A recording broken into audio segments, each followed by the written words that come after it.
ठीक है, हम आपका इंतजार नहीं करेंगे डिनर पे। खुदा हाफिज।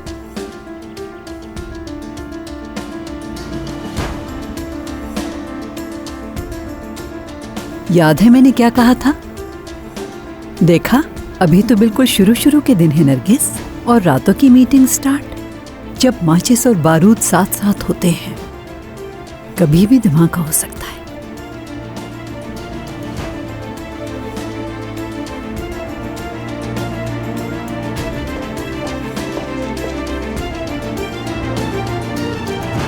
म्यूजिक एक ऐसा रास्ता है जिसके जरिए दुनिया में लोगों को पहचाना जा सकता है। इंसानों के दरमियान जो इख्तलाफात हैं वो म्यूजिक के जरिए दूर हो सकते हैं। अदाना में म्यूजिक को जानने वाले बहुत कम लोग हैं। कुछ लोग तो ऐसे भी हैं जिन्हें म्यूजिकल इंस्ट्रूमेंट्स के बारे में कुछ भी नहीं पता। चलें अदाना के हवाले से कुछ तस्वीरें दिखाती हूँ मैं आपको।